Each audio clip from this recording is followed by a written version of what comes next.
Well, I think we did. Not very relaxing. Yeah. But the weather is quite lovely.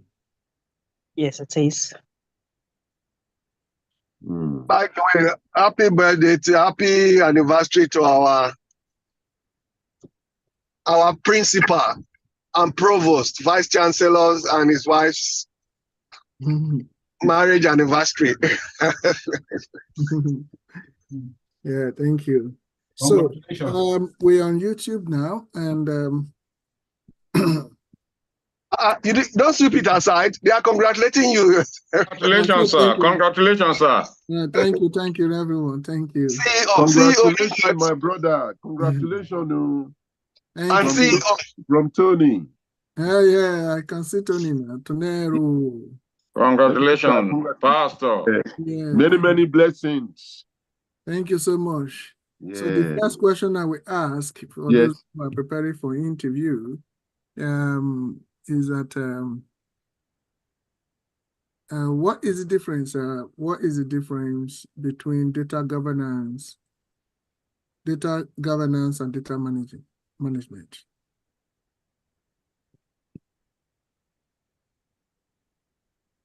Data governance and data management. Don't forget, today we are treating data governance question and answer stroke as scope if we can have enough time. What is the difference between data governance and data management?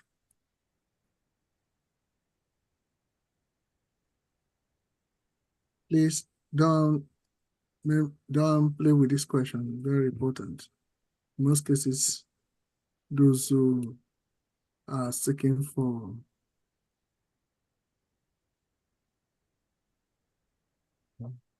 an interview, very important. So what is the difference between data? Yeah, if your hands up. So data governance has to do with this policies, procedures, and standards that ensure data is well managed or secured and used across any company organization effectively. And then data management is practically implementing those processes and technologies to collect the data or store them. Okay. Right. What is it mean? Do we all agree? Yes. Yeah. If you still continue, to continue or what? So I was saying that it's like data governance is like the rules and regulations governing an organization. So rules and regulations, and then how to manage them is what the data management is all about. How to manage, whatever is used to manage those rules and regulations, how they implemented across the organization is what data management is all about. Okay. Thank you. Do we all agree on that? Yes. Yes. Okay. Yes. Okay. So the difference is data governance focuses on policies, standards for managing data. All right. Why the data management is involves, the actual handling and processing of data itself. That encompasses so many things, of course. So you have to know, anytime you talk about governance, you're talking about policy standards and also processes. So while we're talking about management, when we're talking about management, data governance is still concerned about the standards creation, standard and policies. That's very, very important. And while we're talking about management, it's where the processes and handling of the actual data is. So that is the difference you have in data, the difference between data management and data governance himself. Okay. So can someone explain the concept of master data management, MDM? Because all of you will do the exam for that anyway. MDM? MDM. What is the concept of MDM? Master management. Should I give it a go? Should I give it a try? Yeah, everyone will give it a try. Okay. So To me, master data management mhm. is the act of managing and governing data. Mhm.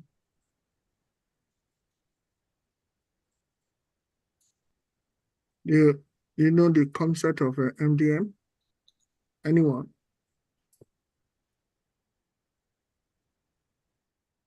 Well, data governance and data integration. Master data management.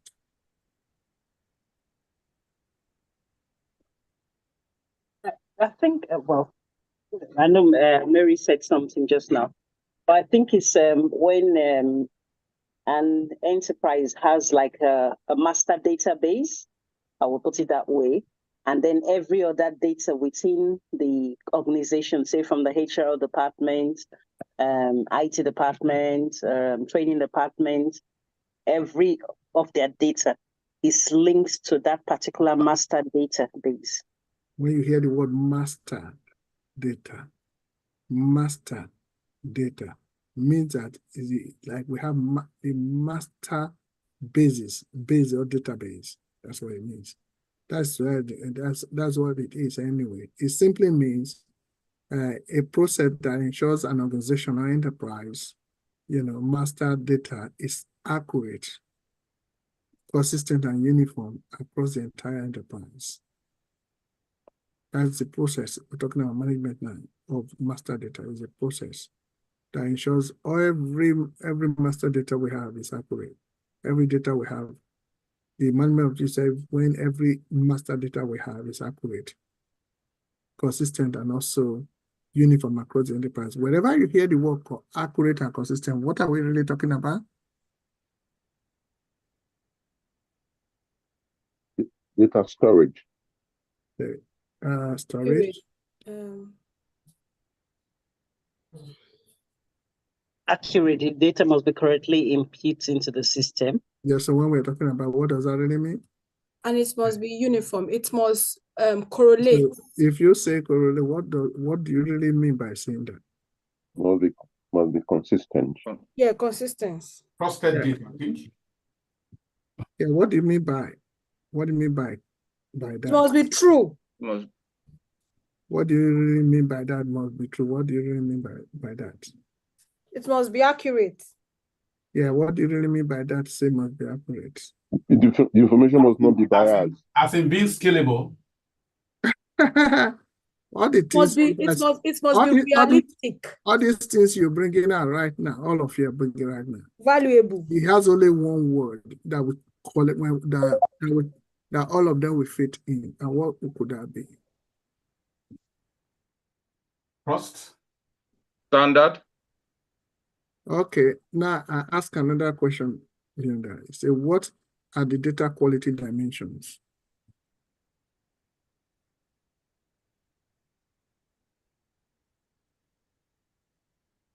I think that may be the extent to which data can easily be implemented, is flexible and scalable in connecting trusted data. No, we have dimension. What are the dimensions? You know the example I gave, data. I mean, customer domain, customer service domain, and the first assignment on that we use. You have to identify the issue log, and then you log the issue and why the issue, who is the issue, who is the steward, and who is the data owner, and also what are the dimensions, and the rating of them, and what is the root cause, what is time given to them because of the rating. So now, what are the dimensions, for example? Dimension for What are data quality dimensions? data quality dimension. I keep repeating myself. Mm, did you talk about the accuracy of it? That's correct. That all of you have been mentioning them. Yeah, I think that has to be accurate. Accurate. And Yeah, that's then, what you've been mentioning. and then As you need what to, you, and what it you're should be like a mentioning. completeness. It need to be complete. Yeah, it need to be complete. Yes. Needs With- to be reliable, Yeah. consistent, Consistency Consistency. Consistent, yes. and timeliness. accurate, It must be valid. Yes. Yeah. true, Appreciate. Must Must have be some form of integrity. Must integrity. have integrity, yes. Integrity, yeah. Okay. What if you about look at, unique? yes, unique, Yeah, unique unique. too. Yeah, uniqueness. Okay. If you look at what I put there on chatbots, we see it. So don't forget about that. Don't forget it at all. Initially, when I say explain the concept of master data management, MDM, the answer is MDM is a process that ensures an organization or any enterprise master data is accurate, consistent, and uniform across the enterprise.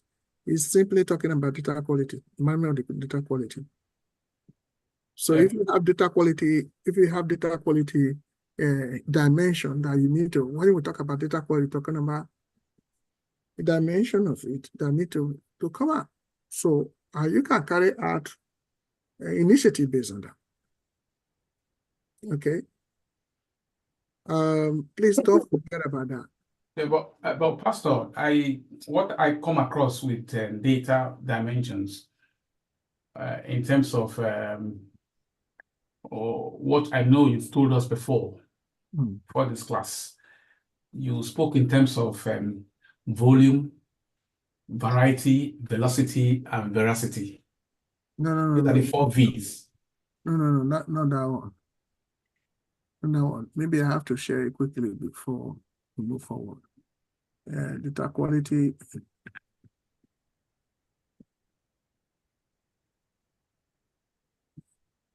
Data quality.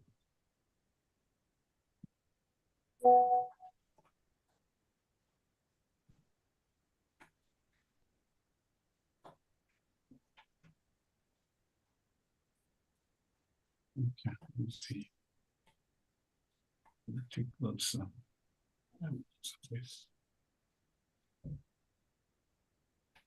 Let's have a note on this. Let me do the sharing. Oh, yeah. Oh, what's this?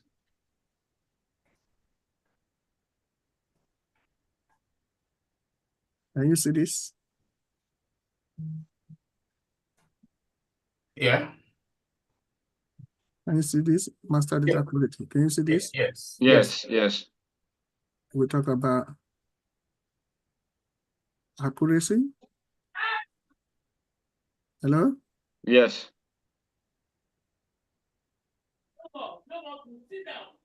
We talk about accuracy, completeness, consistency, Consistency and reliability. reliability.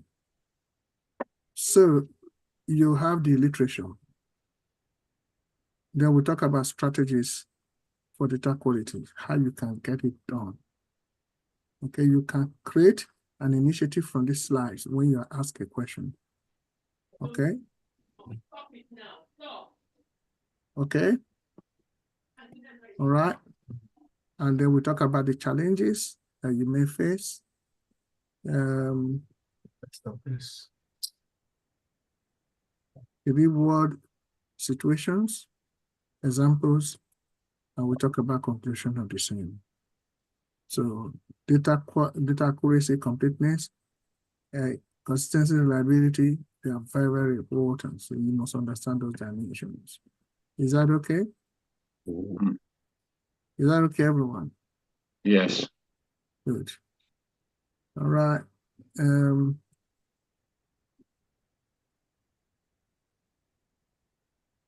for a typical example of the same, is, let me share another thing. What do we have in? Okay.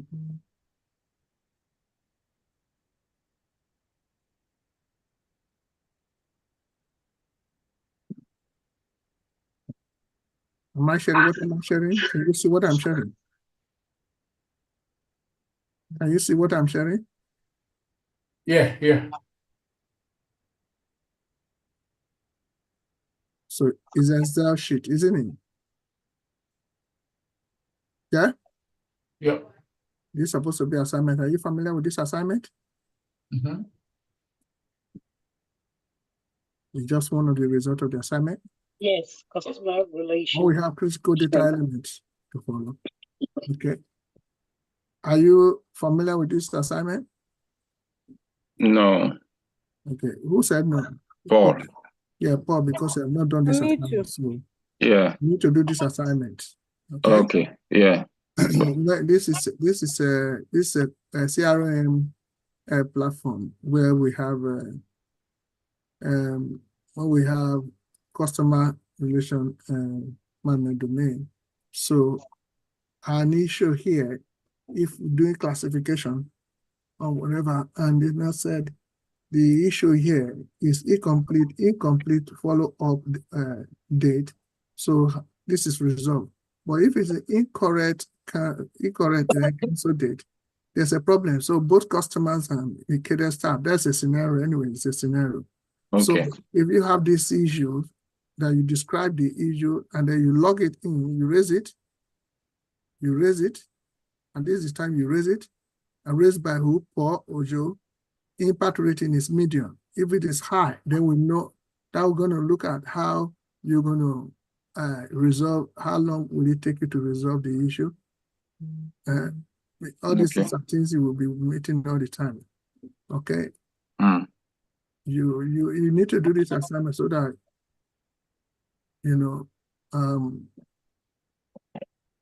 maybe I'll give it to some people to do assignment before we meet again on this. For example, Okay. you raise the issue here, and it's raised by Paul, a router, and then we talk about what is the impact? Is it high, low, or medium, or critical?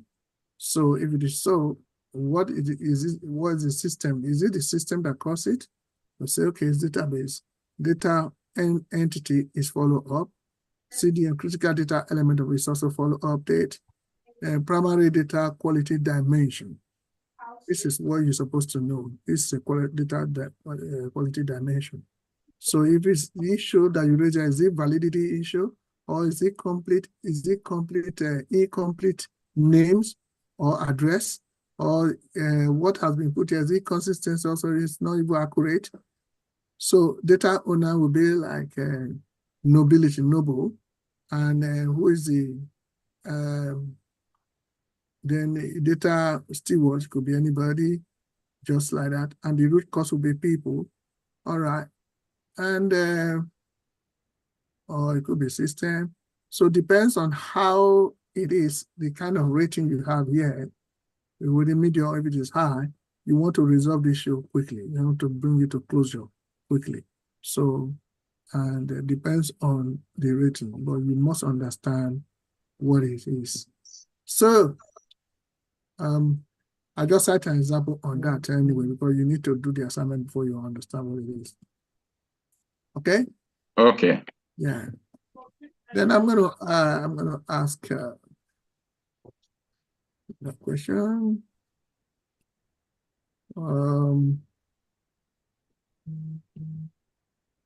Okay. Please don't forget about every question. Don't forget every question that have been asked. So what do you think is data governance framework? What is the framework?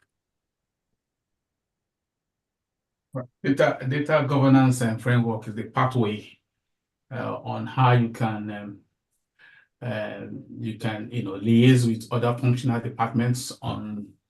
How do you do it? How do you do it? It's a pathway such that you will have to invite. You have your plans as to what to do, but you have to do it alongside other functional departments to achieve the purpose. You hold meetings. You call for departmental meetings, other form of meetings, and you also source information from the enterprise's huge database as to how to come out with a data governance framework that will work for the company, or that will make it some certain changes if there is a need. You may also seek other information from external parts, similar organizations that have been successful in the past. So it's just a pathway which will make you achieve and come up with a very good functional data governance framework. Okay. Okay. Any other person? You're talking about data stewardship. So for me, the data governance framework provides like a structured approach to managing data. It looks at the strategy. We'll talk about long-term. We'll talk about long-term strategy and short-term strategy. That's the long-term. What are the visions? What are the goals? It also looks at the data governance structure, and who are people who will be assigned to it, who will be working on it. I think somebody mentioned stewards. Yeah. It looks at what policies can be developed, what the security, privacy. It generally looks at the life cycle of data, how it is stored, the history of the data, how it is archived, what kind of tools are used for it. Is it Power BI? Is it Excel? What kind of tools are used for storing? So is that generally looking at data governance as a whole? Okay. What about responsibilities? Having someone who would be held responsible to oversee data entry. Sorry, Tony, please repeat again. I can't hear you clearly. Okay. So I'm talking about responsibilities, to be able to have someone or assign someone who will be responsible overseeing data entry and the maintenance. So that would be the data governance steward, won't it? Yeah, it's okay. So with that same person will be coordinating with other departments to resolve data issues. So I think it can work, for me, it can work out in several ways. So you as the data governance manager can liaise with other managers from other departments to make sure they're feeding in your own staff the right information. And or you could get the stewards from your own department, or there's the staff underneath you to liaise with people from other departments to make sure they are sending through the right information, the right data. Yeah. So it could also be you yourself doing it as a data governance manager. Yeah. To a large extent, it also depends on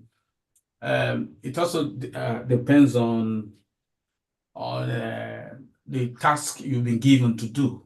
Yes. Don't forget that you're employed to carry out a certain stakeholders' objective in terms of look, this is what this company will have issues, and these are the issues.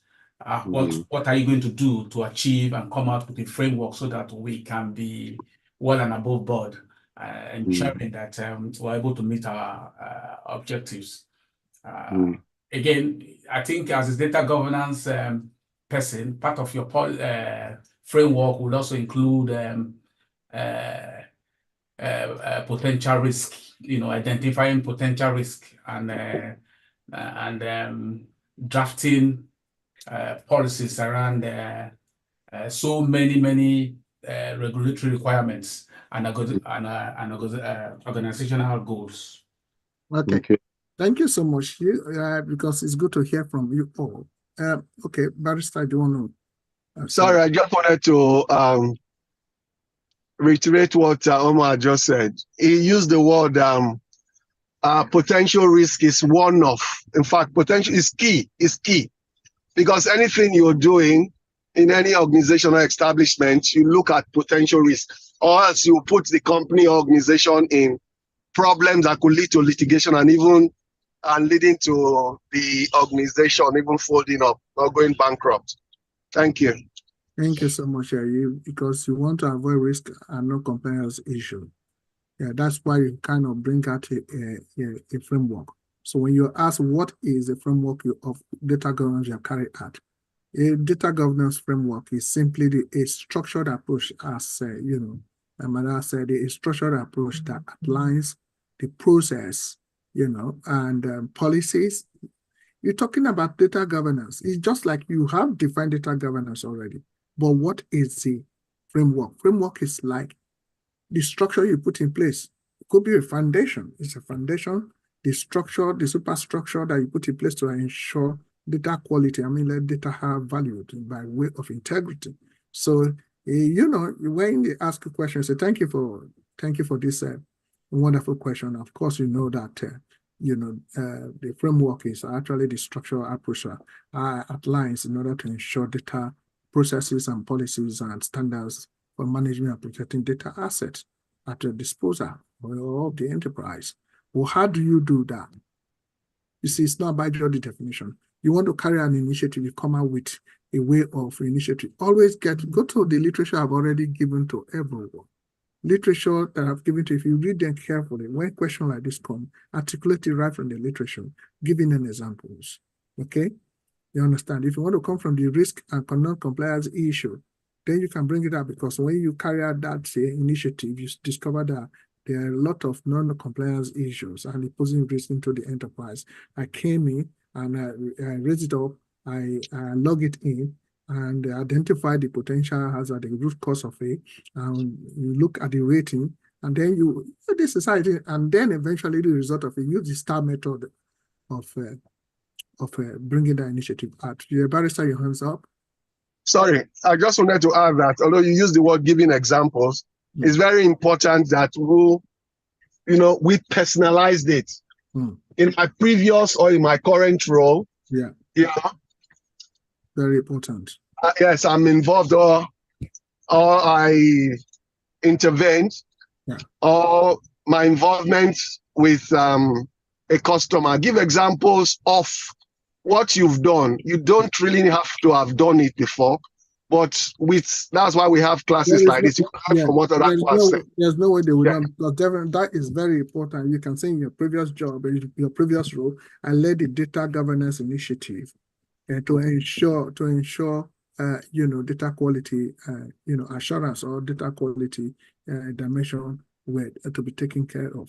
Okay, and you focus on improving the data quality, working across the functional department, collaborating with them. You identify the root causes. This is what happened, and then you carry out what is called, establish a quality rules that you follow and data validation, and to ensure that such thing will not occur again. As a result, this is what happened. This is what happened. And you even got promoted. So you can do anything, come out with it, because these are all sensitive things. If you can't articulate at least one initiative, there's no point of going for an interview. And if you say in your interview, you have 5 years experience, that means you carry about. I just wanted to, I think CEO has a very good examples of how, she was promoted, and also how she even got an increase of more than 10K. I think that would be a very good time to let others so that they could learn from that in interview presentation. Or when you go for interview, I always say that, especially when you know and they know what you're doing, you just say you're going over a cup of tea or coffee, just do it informally. An interview that is meant to take probably 30 minutes could just take 10 minutes max. Absolutely. Just The first 5 minutes, they know whether or not they are going to, it's just like my new job interview. They say it's going to be 1 hour. They only interview me just 15 minutes maximum. 10 minutes, after 10 minutes, they asked me to give the presentation. After the presentation, then the next question they ask me, they say, they never knew it could be like that today. Even the very person, they have to learn from the way I handle it. They say, they never experienced that before. So the next thing that happened, they were giving me induction inside an interview that's supposed to be three times interview. So the question is that you must know yourself. You must know what you have done. You must know what you're doing. Even if you don't know, this is the essence of you knowing this now. For example, we're talking about a structure. Anywhere you have a framework, you're talking about structure. Before you build a house, Tony, before you build a house, you must prepare the structure. Which one? Foundation. And then after that, beams will come out. Why beams? Because they need to go up. The ultimate is to make sure you finish the house by roofing. So that's it. The roofing becomes the quality control you want to achieve. Then you must have to prepare. How did you get there? Yeah, if your hand is up. Yeah, like what Emmanuel was saying, that's really true, what he said about examples. But even recently, I was having a conversation with my new line manager, and I just made a comment. I said, oh, are you seeing the data is not being fed through properly? Someone not managing the data well.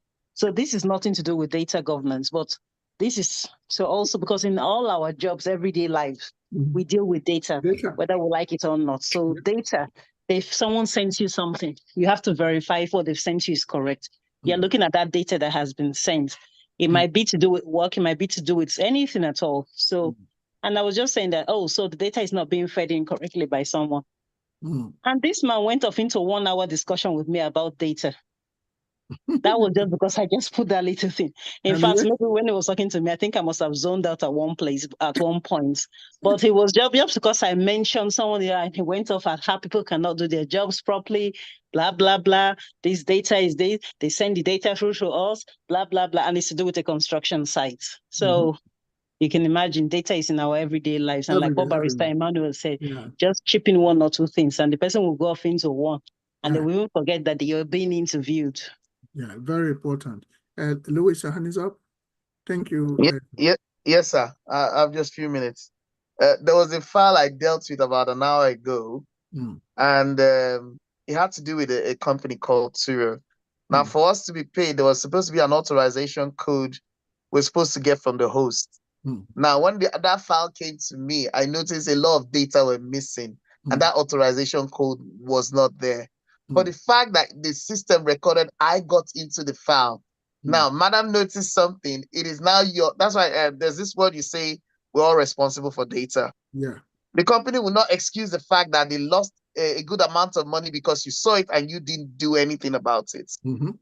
I had to speak to the host, get the authorization codes, put it in the file on the system, and then carried on, but put my notes on the system that whoever created this file failed to do what they were supposed to do. Yeah. And I just left it at that. But definitely, I felt bad in a way, Pastor, because I'm putting somebody in trouble now.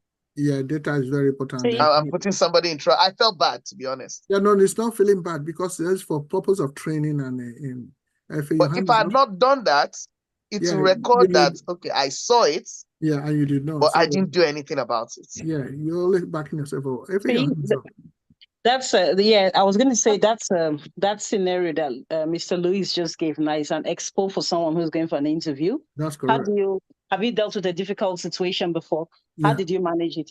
Just remember what Louis said on this call of how someone sent through something that was incorrect and then you corrected literally 2 hours ago, I sent just it back. now. And you've already gone through a difficult situation. You've already told them you can manage conflicts. You've already told them you can communicate very well. You've already told them that you're a team player, that even though it wasn't your responsibility, you still did something about it. Thank you. Thank you. So much. Barrister, I think another one is just to add to what everyone has been saying.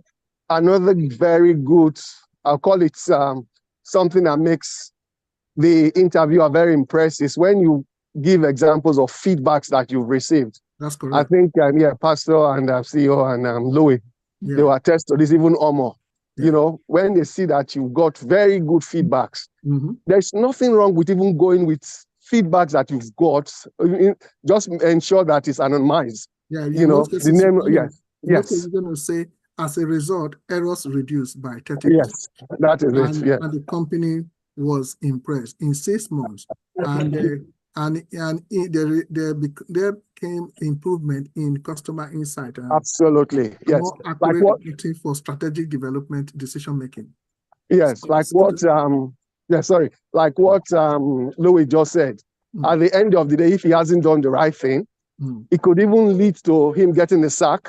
Yeah, the management to say that you didn't do the job very well. Yeah, What you're supposed to do, you didn't do it well. Yeah. You have to raise it and log it in. Yeah. And if it is critical, the rating of it is critical, then you need to have a very short time frame to resolve that issue.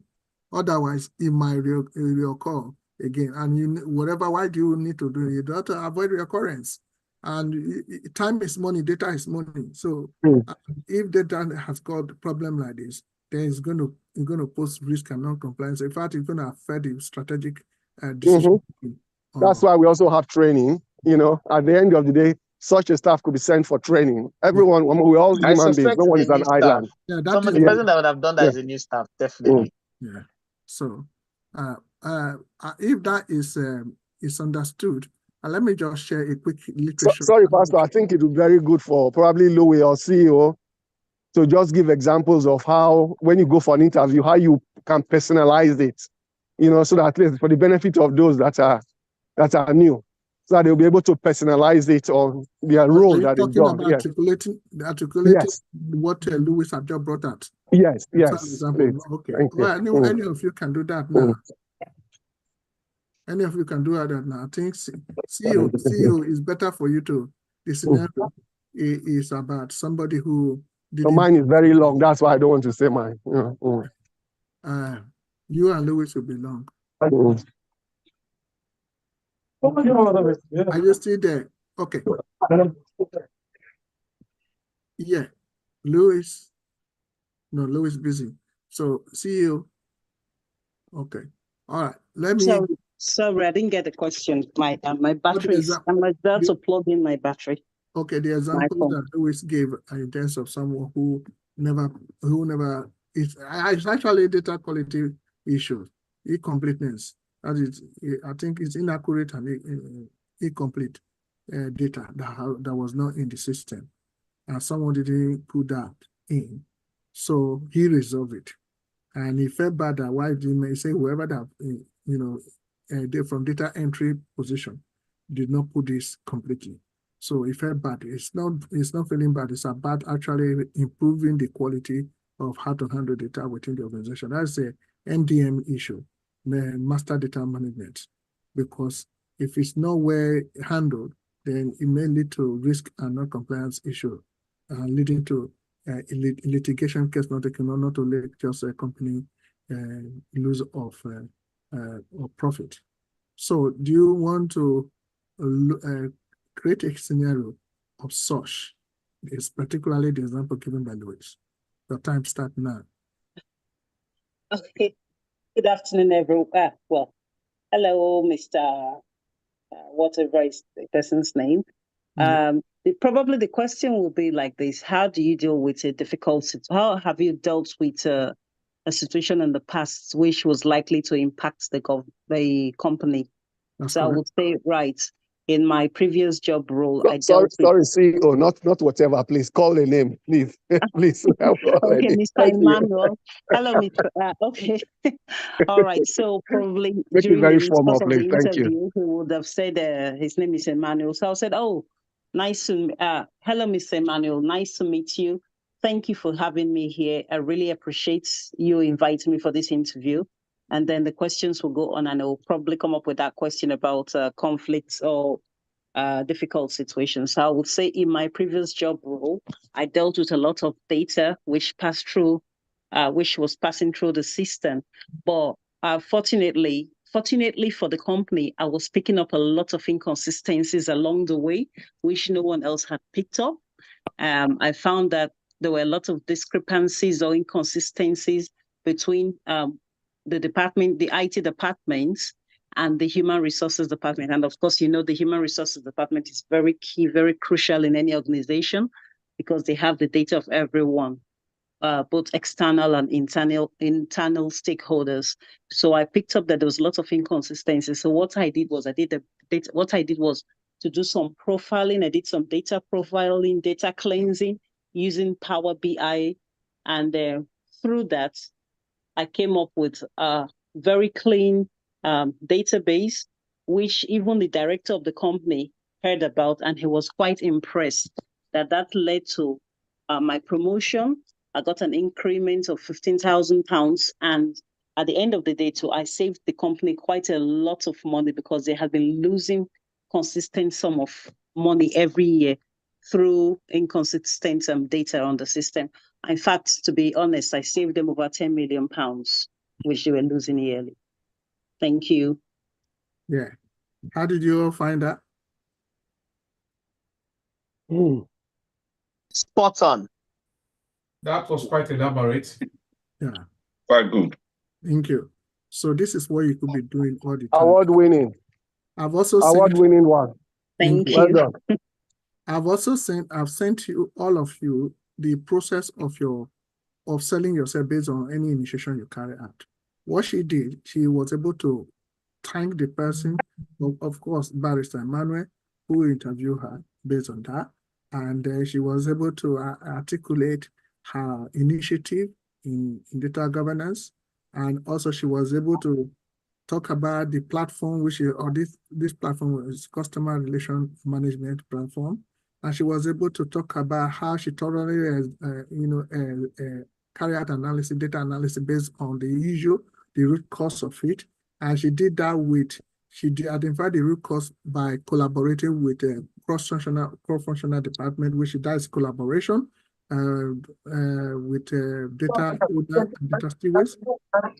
And she was able, at this point when she was articulating it, she was able to establish the quality rules and implementation, also to the extent of data validation. That is very, very important. Yeah. And she was able to check every various stage of data entry and processing because that's where the problem came from. And also, she was able to tell everyone that as a result, must be a result effect of what you have done initiative carried out. She was able to say it will save the company using millions pounds, and she was her salary was increased. And then on that basis, salary will not be able to be increased if there is no improved customer insight into reality for strategic decision making. Louis, your hand is up. Yes, Pastor. Yeah. Whereby a situation happens that would cost like you found that an issue that will cost the company a deal amount of money. And because I did one, was it 2 days ago? And most time, because they've appointed me to be looking at files, most of the data now, that's where I am right now. And I spotted an issue, but this had to do with another third-party company called Run Your Fleet. And they called us, then it was this vehicle. For the purpose of ready to coordinate, you have to Strictly confidential. Yes. Pardon? You have to anonymize the name of companies. That is one of the issue. Yeah. Anyway, it's a third-party company. They rang me and they said who authorized an engine repair for an Aston Martin's. That's an expensive car. Now, when I checked the data on the system, the person who attended on that file did not call them. I had to check the call logs just to verify if we did everything on our part. And Pastor, I was supposed to report this matter because this now it came above my level. There are other people who deal with this kind of issue. And Pastor, this person was seriously penalized. I don't know whether they are still with us. I've not seen them at work up till now. And but I felt bad again. Yeah, the thing is that when you play with data, you know your responsibility and you take ownership of your responsibility so that you can be accountable. That is what matters. When you can know your responsibility and accountable for what you carry out, you don't have any problem. But Pastor, most times I do not like this one I did now. I put us a shot. I didn't incriminate the person. I put the code and just said, okay, this person didn't do that, but I've corrected it in order for them just to overlook it. And what you did, you're trying to be more responsible. Yes, because these are people's lives here. Yeah. So that person may not be sacked because it's easy to hire than to fire. But you can train people who are not getting it well. Everything is under train. That's what Barrister Manuel said here. Your hand is up before Barrister. I think maybe you put it down already. So just know your responsibility and accountability as long as you know data. And I'll say again, I'm going to repeat, try to anonymize the name of individual company whenever you in a case study like this, your scenario, we're bringing them out. Okay, don't forget we are. All right, sir. Yeah, very important. Thank you so much. Yeah, so we talk about scope. Normally, scope is more or less, if anybody can see what I'm bringing up. So it's very important. Your hand is up, Barrister. Sorry, what I was going to say is that you see the example that CEO gave. It covers literally everything data governance and management. That is the advantage of giving. So that's why you go for some interviews, they'll say, oh, before you say one thing, so that's the next question I was going to ask. That's the advantage of being holistic and robust examples and things like that. Thank you. Yeah. Thank you. Thank you so much for bringing that on board. So, very important. So basically, whenever they talk about framework of data governance, don't forget to talk about policies. And different kind of policies, of course, I have already given you people literature during the training. And also the standards, without standards, you cannot measure, the success of your project, of your program. When you follow standards and criteria, you're definitely going to have what is called best practice. But if you don't follow, what that simply means, you're going to differentiate. Sorry, please, could you please call the manager, please? Because he was aware when I came. The manager, please. Thank you. Okay. So the differential that you can have will be that your management does not match up with the best, or management practice does not match up with the best practice management. So the differential will be SOP, standard operating procedure, which of course, when you do evaluation, you're going to know the best way how to take care of that from the beginning. So next question is, how do you implement a data governance program? How do you? So at this time is like, oh, can you tell me how you actually carry data? How did you implement any data governance program you have together? So please take note. You are speaking to an interviewer. Oh, yeah. The interviewer is Hello, how are you? Yeah, yesterday I came. Looks like it was another manager that was on duty. Yeah, sorry. Thank you.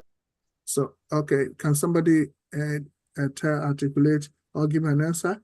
How do you implement a data governance manager, please, management or program? The question is on the training.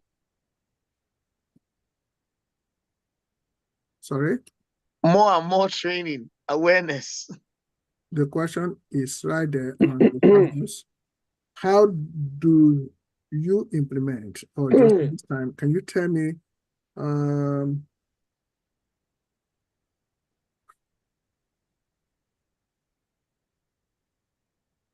also putting audit and control. Are you answering the question? I'm just talking, Pastor. I can't talk too long, and I can get any. I'm actually typing and talking to you at the same time. Okay. Yeah, I'm not composed well. Sorry. No problem. So if you look at the chat box, you say, how do you implement a data governance program? I could try. Yeah, try. So to implement data governance program, one of the first things you have to do is look at where you are. You assess the current practice that is going on within the organization. Set goals, short and long-term goals. Good. Yes.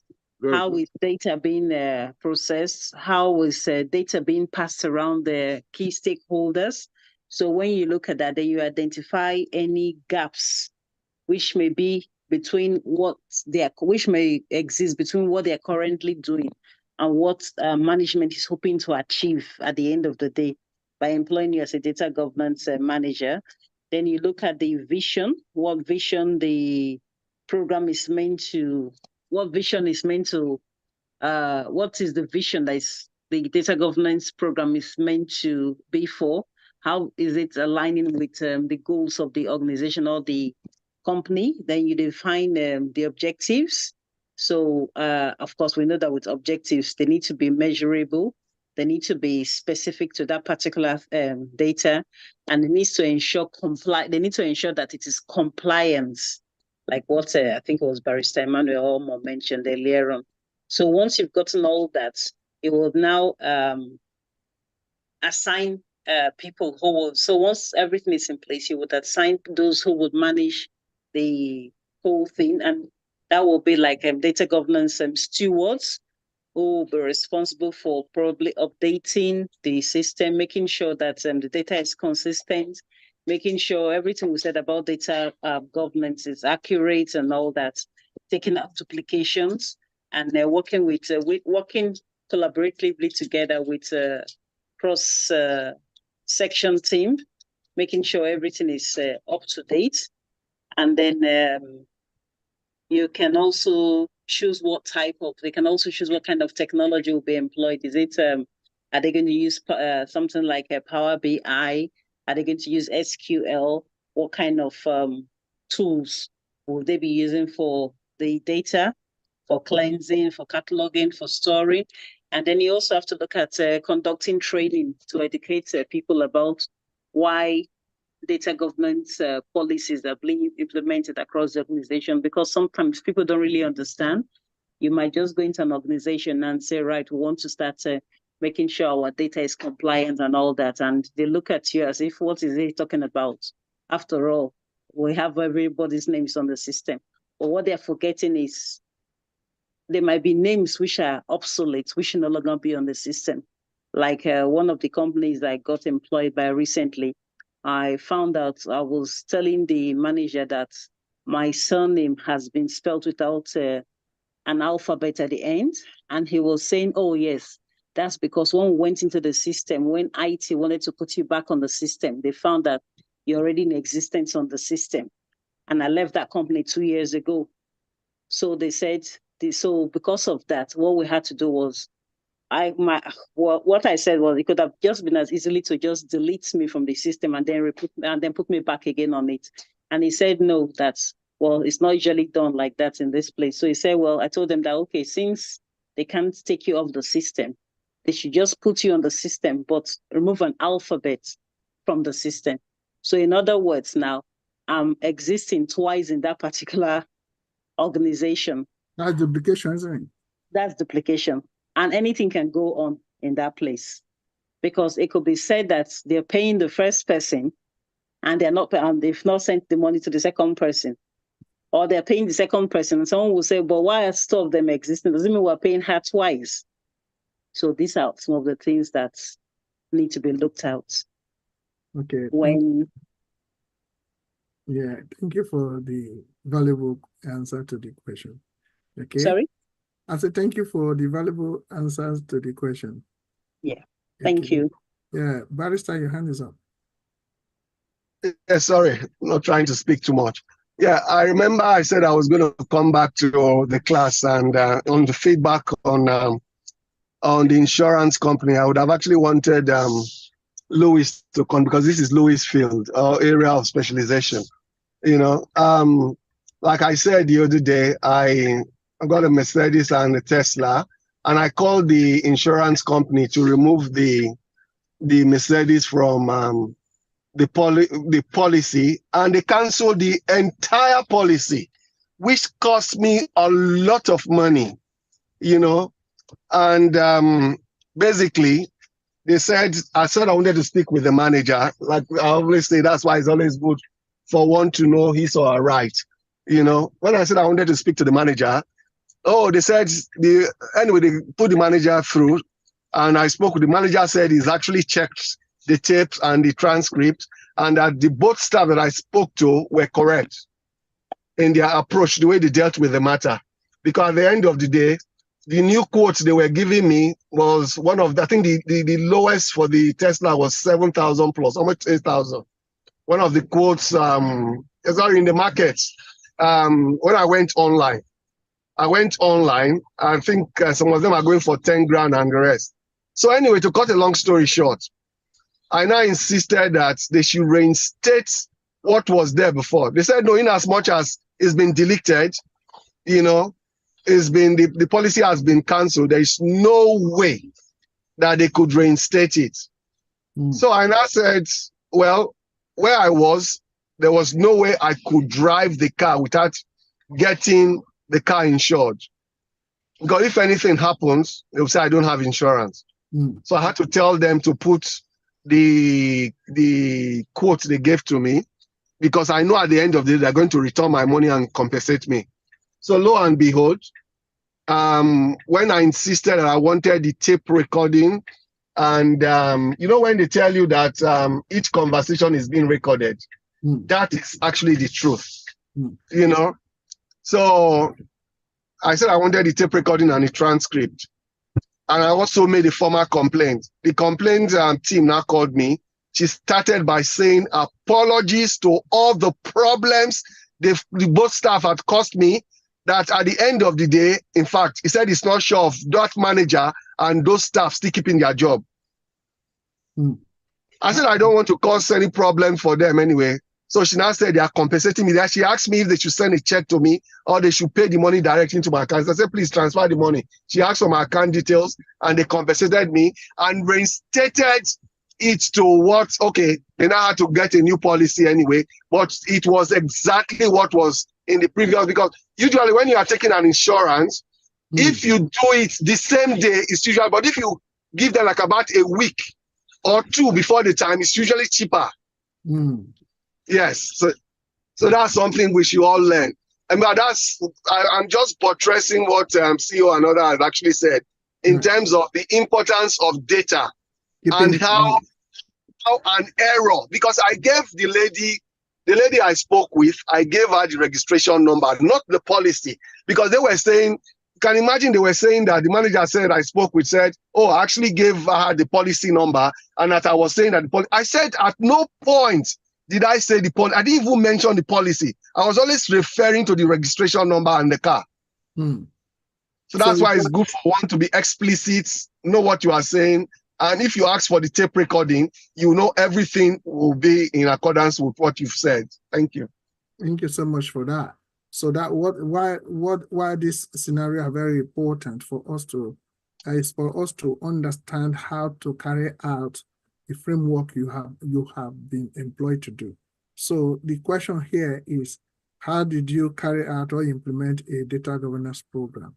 So basically, like I said, you know, people have mentioned, especially if it's a, first of all, you define your objectives. Is somebody taking notes? Hello? Yeah, go ahead. Hello, go ahead. You have to define your objectives, because definitely when you are being interviewed, they're going to tell you, say, we're hiring because we have we have this, we have that. And if they're hiring, you need to ask them whether it's a brownfield or greenfield. Or greenfield. Yeah, because that will determine how you will negotiate your salary. Sammy, I have a question. Yes, I do. My question is to Barrister. Barrister, please, are you a data governance manager? Because I had Tesla and I had Mercedes. And because I want to bam and roll with the big boys. He deals with data every time. Sometimes when he goes into interview, about 4 to 8 companies will just take him. He has to tell me which one to choose from, because this thing is just know what you are being taught. You're just gonna be, you want to be bam like the. I want to roll with the big boys. Okay, all right. So it's actually like that. So it's very easy. So what you do, you are the one. Probably you have carried out. You probably have carried out before an initiative. You can explain the initiative, or you can just, okay, you define your objectives and you establish data governance structure. What is the structure? is the framework, okay, you put in place, okay? So what you do in the framework, you develop policies. And when you develop policies, a different kind of policies, please go to data governance policy literature I have sent, and you can go to the YouTube and watch all those different things I have taught you guys. And then when you look at policy, when you develop policy or you create policy, depends on the field, whether brownfield or greenfield. So you can use in greenfield you create, in brownfield you develop, especially when you have scalability or migrating from a platform to another platform. Okay, so you develop policies, then you now assign roles. Who are the people you're going to assign? Stewards. Stewards. Okay, thank you. And stewards like data analyst, data visualization, different kind of officers that will be there. Okay, but don't forget you have already created your committees within the rules and responsibility organogram structure that you have put in place anyway in your program. So when you assign roles, what do you do next? You use appropriate tools. What are the appropriate tools? Talent, Power BI, like what Amanda said the other time, Power BI, even Excel, MS Excel. Okay, if you can know Excel very well, there is no software you cannot handle. That's why I send you people a link to make sure you finish your Excel and send the certificate. Some people are sending their certificate. I have my own certificate on Excel. So when you know Excel very well, I mean, I was discussing this morning with my wife about pivotal, visualization way. So we were just articulating, she knows Excel more than me anyway. So, when we ask some few questions, say, wow, this is how it is. So Excel is very, very strong. And most tools you're going to use in data governance program, they have Excel bases. They have like Talent, Calibra, and others.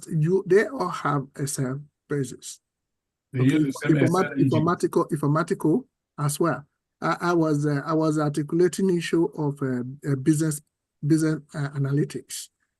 Because a business analyst certified, I was just teaching business analytics. And most of everything I was articulating, I was bringing them from data governance and analytics, both descriptive. Can somebody tell me again? Descriptive here? Somebody still there? Non-descriptive. Descriptive here? Non-descriptive. Sorry? I'm just guessing non-descriptive. No, non-descriptive. The four main ones you will need to deal with: descriptive here. So you don't read your literature. Diagnostic, predictive, analytics, and prescriptive. Prescriptive. So you guys need to know all these things very well, because even not just being a data analyst, but business analyst uses those things a lot. So because they need to visualize based on the existing data, and that is when you're dealing with secondary data, which is descriptive as well. And then you have a domain to which you can take decision for future prescriptive. So these things are very, very important. You get to know them, articulate them, have scenarios, case studies, and see what you can do. Okay? Very important.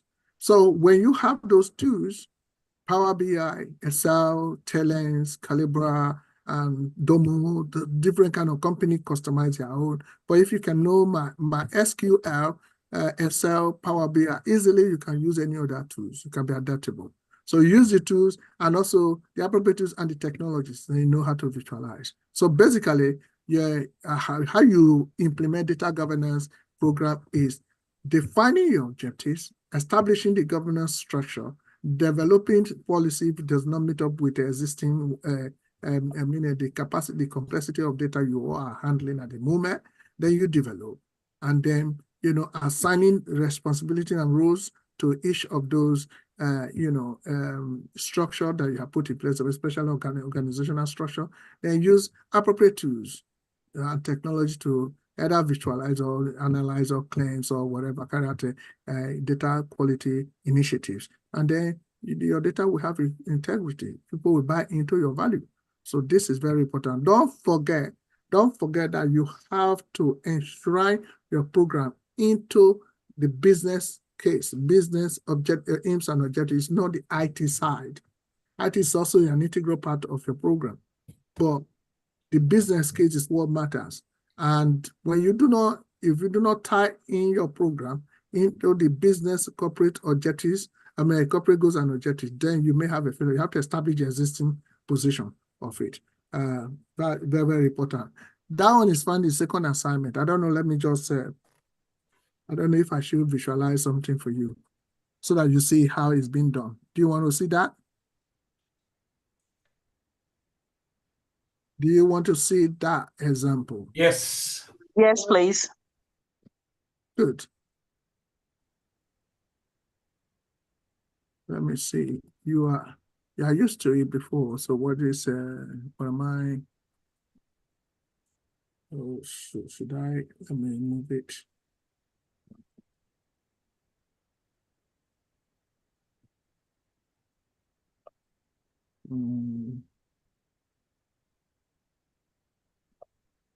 Can you see? Can you see this? Hello.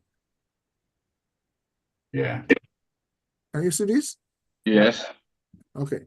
This is data governance current and target state assessment, current situation. So when you have a criteria defined, this is national AVOC immediately. This is developing, define, manage, and measurable. This is optimizing. The essence of it is to optimize. When you optimize your program, there will be minimal cost and maximal profit. Optimization is about maximization of profit at a minimal cost. When you do a high project on this, you will know because a lot of research has been made to optimization principles and practice and anticipation in emerging economies. So you will understand the data that you need to deal with to get that done. If you are in a management or business, using a business case studies, okay? Sorry, my doctorate is not on that. It's on different, topic as well. So look at the vision. If this is the vision, the organization has to adopt a holistic enterprise view of data governance. So this is a business case. This is a business case. There is a clear or achievement of vision for data governance? The vision and goals of data governance have been communicated throughout the organization. We're talking about this is a business case, it's a vision. Okay, so average target and maturity is 1.4, 1.20. But if you look at target between 1 to 5, and this is 1.5. So where is the target? This is 5. This is in between 1.5, which is now up to 2. So this is one of those cases. Okay, the gap that exists sometimes is this. Okay, I think this is an assignment submitted by CEO and Lewis. Abi? Okay, somehow I don't know. I think one of you guys submitted this assignment. Okay, now there's a gap that exists. You have the current situation, and then you have the target level, and the gap will be 0, overperforming on this vision. Okay, the roles and structure is not well defined. This is why they're going to employ somebody like Mary so that it can be like the big boys. Okay. So how do you sorry to cut you. How do you define this figure? These figures are defined by your target and your policies. Okay. That is why currently you have to set criteria. That is why in the beginning, you look at it now. Okay? I said this. This has to be defined. Okay. Initial and adverb. That means you have to define the level where this one is in a sentence. Okay? And that's why, first of all, we have introduction. Look at it here. Okay. You have to be defined. Target state and gap analysis. These are all the things that have to be. So this is an assignment. This is a second assignment that most of you have not done. Okay? But, there are so much things I can tell you about that. So you define this, You have the target faced up. Initial plan, you have to have a plan how you can make sure it's being taken care of. At the high level roadmap, you have 30, 60, 90 roadmap. Then you have the detailed initial roadmap, okay? And then you can plot a graph, the plan. This is good for planners. We have a consultant planners here, like Mary, who is asking me a question. So you have to have what is going on, what has not been done that need to be done, at what time will you be with this one. When you assign the date and time depends on the rating. The rating could be high or low or critical.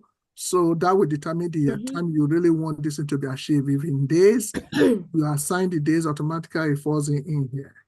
You know Gantt chart, you can either use Gantt chart or you use Excel. But of course, this one is also Excel. So it will just fall in. And once it falls in, you know when to finish to achieve maturity and optimization. So it's very important. So I'm only flashing this. At the class, I just do one training.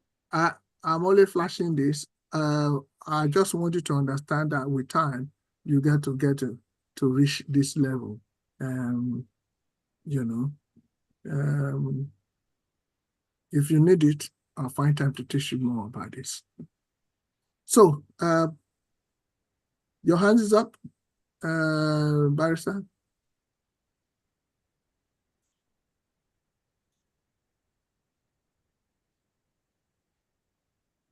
Your hand is up. Oh, can you hear me? Sorry. No, sorry, I was actually going to leave a chat. Yes. When you said 30, 60, 90, some people might not understand what that means. Yeah, you so it's very important. Yes. It's a roadmap. It's very important to explain. Yes. It's a roadmap of your program. So it's like a target, isn't it, sir?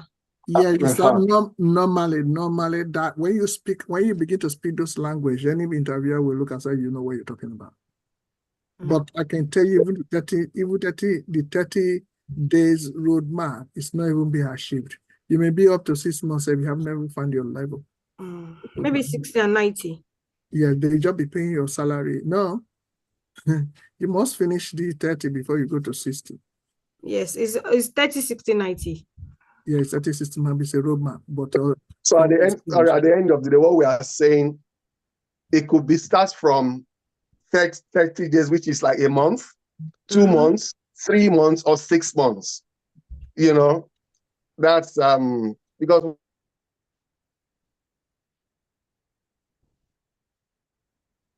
Hello, you might have cut off anyway. Oh, sorry. I was actually, I didn't know that. Sorry. I was saying that some people might not understand fully what 30, 60, and 90 days mean. So in essence, it's the time that is given or targeted could be 1 month, 2 months, you know, or even 6 months. No, 30 days. 30 yeah, days. Sorry, 30 days. 30 days, 30 days, 60 days, 60 yes. days. Yeah. 90 days, 90 days. But what I'm trying to tell you is that when you're at work, it might be different because depends on the job you are employed to do, and also depends on the field. It's a green field. Even some brown fish, you're still going to be having some. Your 30 days may not be really 30 days, but at least if you specifically you want to have access and assessment. You want to be given an access. One person who was employed, data governance, he told me, say, I have not been given access to all the department. So, and they be paying him nearly 4 months now salary, any very big scenario. So if you haven't got access to all the department, we don't be able to carry an assessment of the current situation of the brown field he's been employed into. So his job is receiving salary. So when you carry assessment, that's why you know the current situation of the data governance program they have. Then you will now know whether you need to carry out initiative, which of course, if your hands up. Yeah, I was going to say it's like in any job that we get employed for the first time. In the first 1 month, what they do is they give you induction, then they start telling you about where everything is. You start learning who the various stakeholders are. where they are at in that particular department. If it's a new project, they will tell you, okay, it's a new project that is just kicking off the ground. We are in the, I'm going to speak from the construction industry now, we're in the pre-construction stage. So we haven't really gone into the construction stage. So it's all just tenders and with the suppliers and all that. We're just looking at the material and all that. So this is the 30-day period. And that is the time in which you are given the grace to learn more about the company, about the jobs and all that.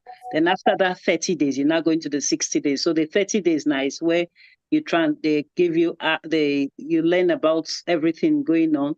You get access to some materials. Sometimes you won't even get the materials. Some people will be happy to introduce you to other people. Some people are not happy. So this is that first stage you get into in a company. So let me say you are the new boy, you are the new kid on the block. So you get introduced to everybody until you get acquainted and everything. And then you now start, after that first 30 days, the 60 days is where you now start looking at whatever job is given. But madam, is that not project management? No, it's not though. Because no, it's part of project management. It's part of I'm part of planning as well. What I want to tell you, the differential that occur when it comes to that is defining your specific roles and responsibility. Yeah, but that's what matters. One question I want to ask is this.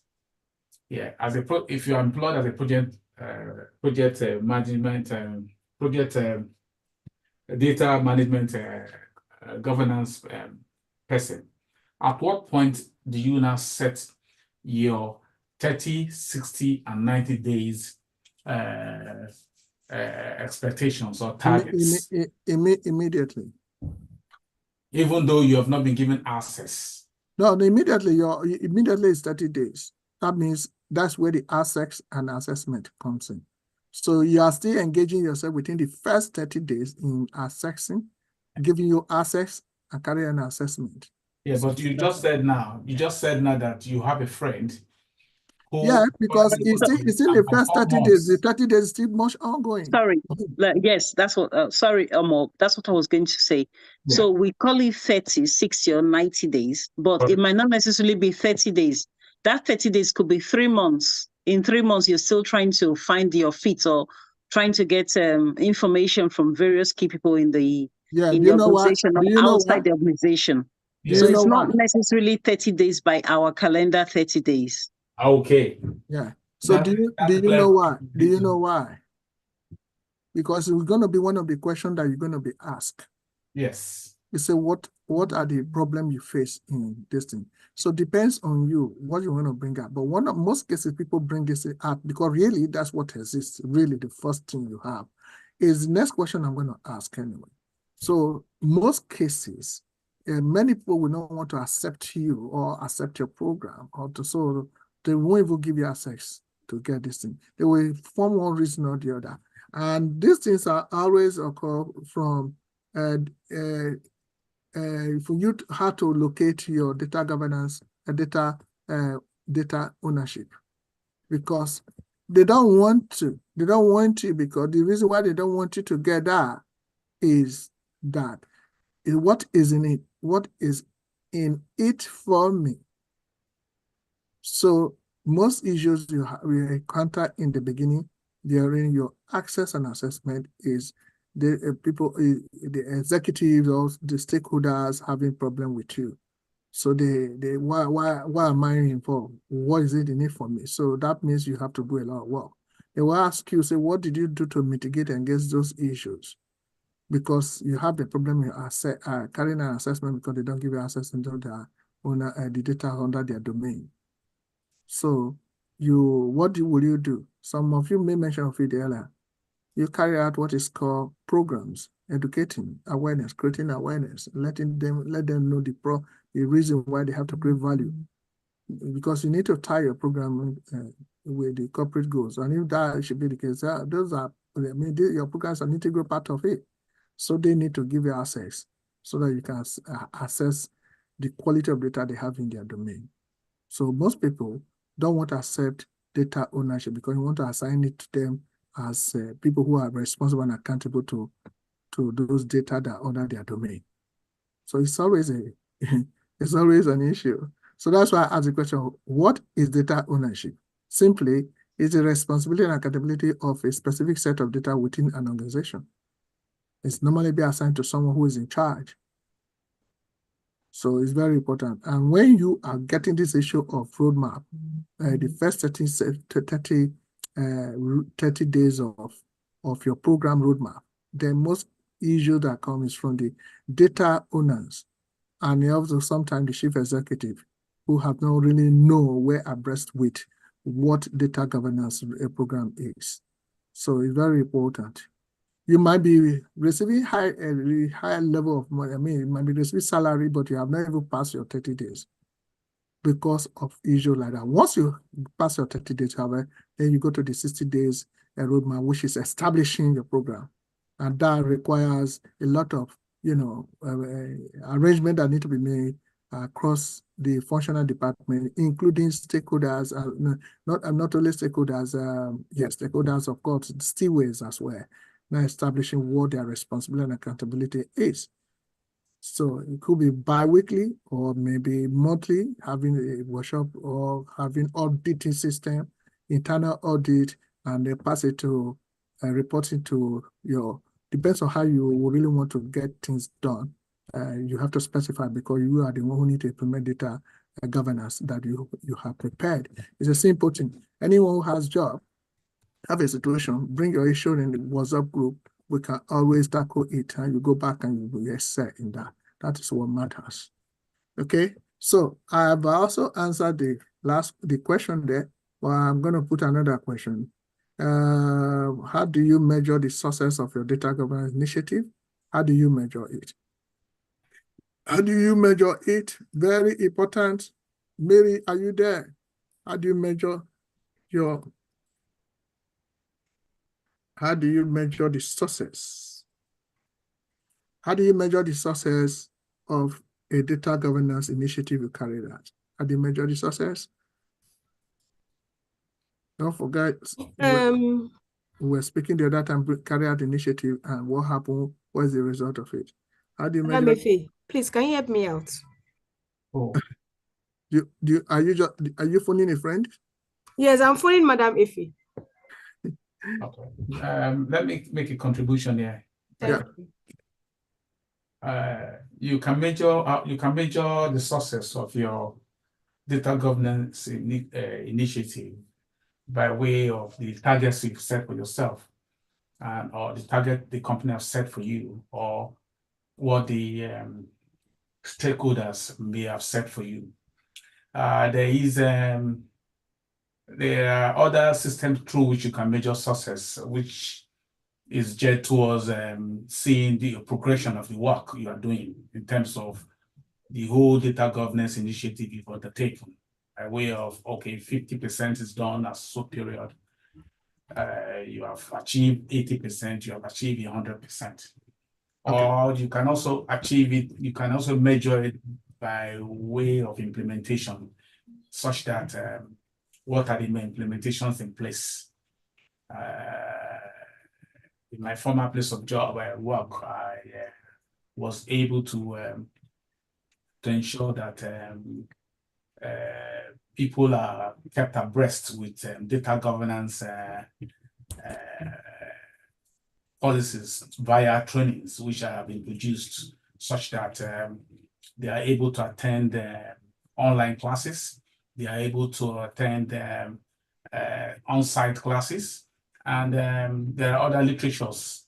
And from the output we got at the end of 6 months, we saw that data policies were well implemented, and this had added more value to the stock of the company and ensuring that the company's output is well utilized. Thank you. Absolutely. So yes, sir. Yeah. Yes, sir. Can I also say we can actually measure? Let me look at the question in the chat. We can also measure. We can also measure the success of a data governance initiative by, as a data governance manager, setting a roadmap for yourself, like a 30, 60-day, and 90-day plan you have for yourself. Because clearly, when you're new in an organization and you know if it's a green field or a brown field. It's if it's a green field, you know, you have a roadmap for yourself, and it's a brown field, you have a roadmap for yourself, and also carrying the data stewards along with the roadmap you've actually set for yourself. I don't know if that's a yeah. The thing is that it's a simple thing. When you ask such a question, they are talking about the data governance components. So yeah, that's what it means. True. Yeah, because data is the biggest thing, is the most valuable thing that a company will have after his people. So you being a person who have that initiative, all right, you already had to implement. You set up a strategy. That strategy that automatically have the best standard. The strategy is a long-term plan, which a program that you're going to have. It's not short-term plan. It's a military kind of origin. Okay, long-term plan, strategical plan, which involve the process and policies you put together. Okay, the process talking about the MDM, that is talking about the management of data governance, while also policy is talking about policy and standard talking about the data governance side of it. So, you set up security, you socialize this, and you communicate the same. Okay, but how do you measure what you have put in place? You talk about metrics. It is whenever you talk about measure or success, you're talking about your performance. So can I try? Yeah, but that's what sorry, before you try, Louis, sir, my explanation, is it okay or is not? Yeah, it's okay, but one thing, you just use the right word at a time, because whenever they talk about measure of success, you're talking about your performance, the performance of your program. Which is the metrics. Always remember, anytime you talk about success or measurement, just know they are asking you about your performance in terms of metrics. You use metrics to know whether you are successful or not.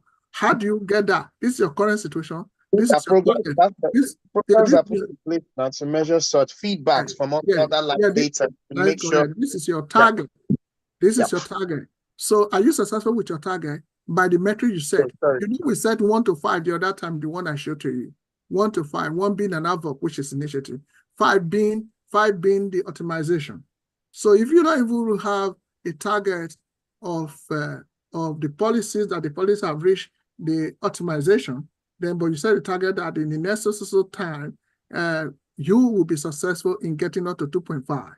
That is your target. So when you look at your metrics, you use it to measure, have I met that target of 2.5? So you say yes. That's how you measure success.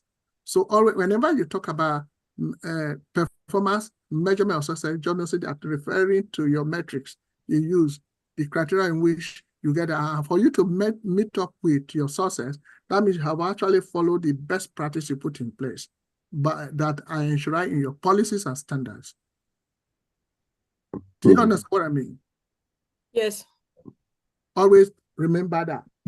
Okay, it's very, very important. Whenever they talk about success, just know that they are talking about your metrics. So the answer is by tracking your metrics with respect to what you have set for yourself. Tracking your metrics, such as data quality, has it improved? Compliance rate, are we not having risk and compliance issue? Is you use the end user, which of course your client, is it having a very good insight, or are they satisfied with your initiative?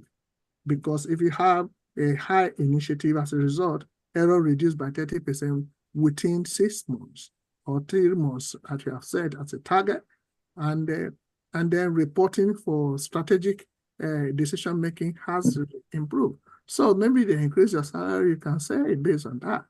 So whatever you talk about success, you're talking about your performance. Yeah. You actually stole the word from my mouth. Okay. Recently, they sent an email.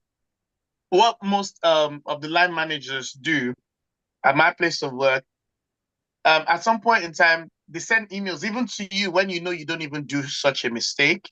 They still send it to you. It's more of like creating an awareness.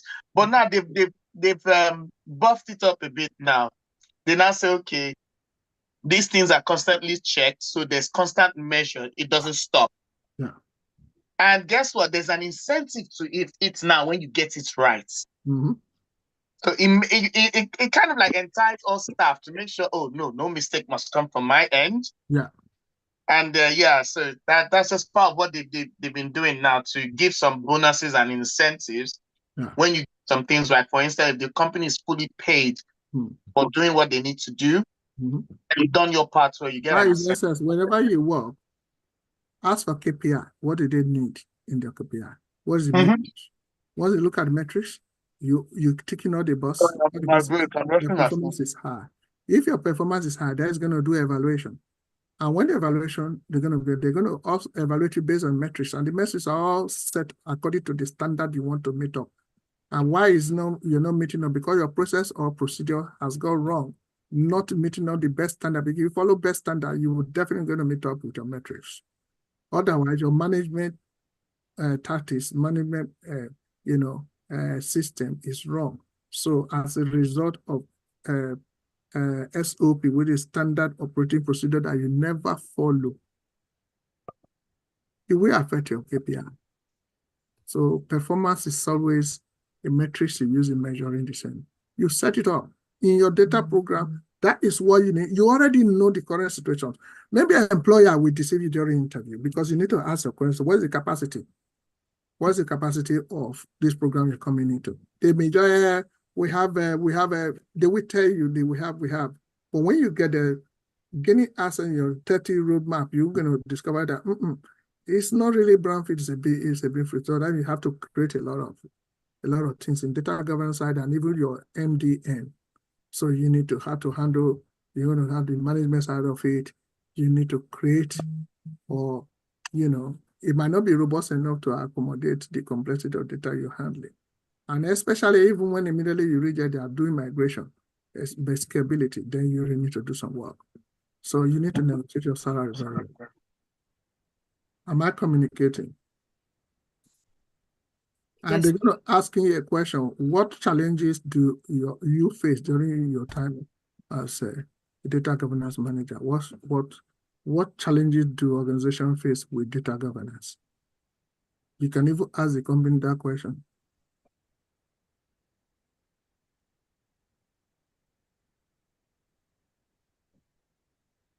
What are the challenges? This is very simple. You can this is governance operative or manager. I did face a lot of challenges when implementing some of my initiatives. Yeah. One of them is the ability for staff to adapt to changes, to policy change, strategic changes, and productivity changes. Yeah. There are also some of them circumstances or situations where some of them are just, I'm not being ageist here, some of them cannot really actually learn anything further in terms of training. It can't adapt to modern ways of training by using the internet or online training. Other things are sometimes, other challenges is when stockholders finding it difficult to understand the total concept of data management.